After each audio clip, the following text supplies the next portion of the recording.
रात 8 बजे तक 8 जजेस की वजाहत सुप्रीम कोर्ट रजिस्ट्रार ऑफिस को मौसूल नहीं हुई। सुप्रीम कोर्ट के 8 जजेस की वजाहत पर डिप्टी रजिस्ट्रार का नोट लिखा। इलेक्शन कमीशन की वजाहत की दरखास्त पर नोटिस जारी नहीं हुए।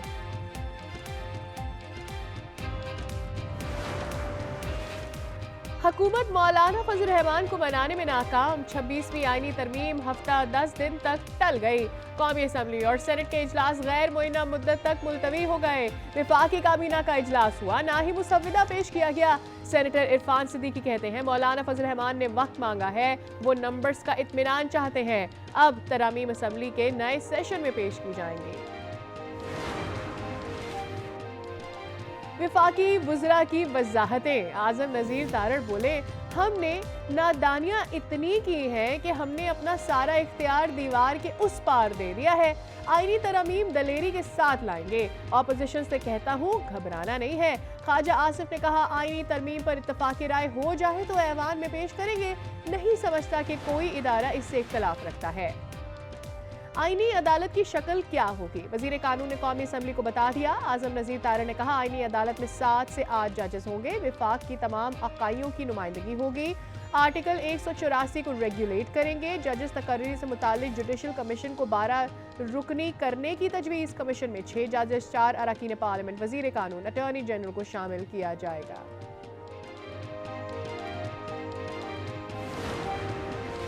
किसी धोस धमकी में नहीं आएंगे। अदलिया पर हमले की मज़ाहमत करेंगे। असद कैसर कहते हैं हुकूमत के पास ड्राफ्ट नहीं तो बताएं ये नुस्खा कहां से आया। असद कैसर का पीपल्स पार्टी से शिकवा। कहा सबसे ज्यादा अफसोस पीपल्स पार्टी और बिलावल भुट्टो पर है। वजीर कानून के कुछ तरामीम का जिक्र किया, कुछ का नहीं किया। नवीद कमर कहते हैं जीत पार्लियामेंट की होती है तो हार भी पार्लियामेंट की ही होती है। मुजव्विजा आईनी तरामीम बेहतरी की तरफ ले जाएंगी। मुजव्विजा आईनी तरमीम को कलअदम करार देने की सुप्रीम कोर्ट में दरखास्त दायर। तरमीम को इख्तियारात की तकसीम और अदलिया की आज़ादी के खिलाफ करार दे दिया। दरखास्त में इस तरह हुकूमत को आईनी अदालत बनाने से पहले वकला की लाशों पर से गुजरना पड़ेगा। रहनुमा पीटीआई हामिद खान की धमकी। कहते हैं सुप्रीम कोर्ट के होते हुए कोई और आईनी अदालत नहीं बन सकती। 19 सितंबर को लाहौर हाई कोर्ट से तहरीक शुरू करने का ऐलान। लाहौर हाई कोर्ट बार ने भी मुजव्विजा आईनी तरमीम की मुखालफत कर दी।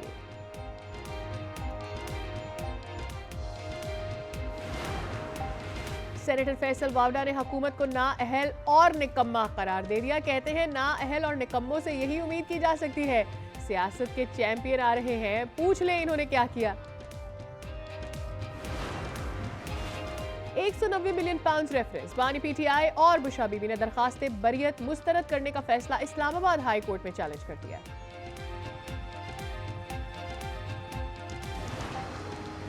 वजीर आजम शहबाज शरीफ ने रख्ते सफर बांध लिया। जराए 21 या 22 सितंबर को अमेरिका रवाना होंगे। 27 सितंबर तक न्यूयॉर्क में क़याम करेंगे।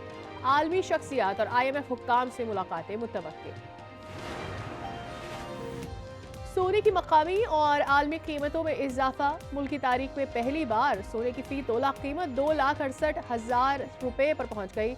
आलमी मार्केट में सोने की कीमत $2,567 फी आउंस हो गई। गुजरावाला में खानदानी झगड़ा, 4 इंसानों की जिंदगियां निकल गया। मुल्जिमान की इकबाल टाउन में घर में घुसकर फायरिंग। मकतूलीन में 2 सगे भाई और 2 कजिन्स शामिल हैं। जुडिशल कॉम्प्लेक्स रावलपिंडी में टिकटॉक बनाने पर हंगामा खड़ा हो गया। शहरी और पुलिस एहलकार बख्शी खाने के करीब लड़ पड़े। पुलिस पर नजराना लेकर टिकटॉक बनाने की इजाजत देने का इल्जाम लगा दिया। बारखान के इलाके रखरी में कॉटन फैक्ट्री में आग भड़क उठी। शोले बेकाबू, आग बुझाने की कोशिशें जारी।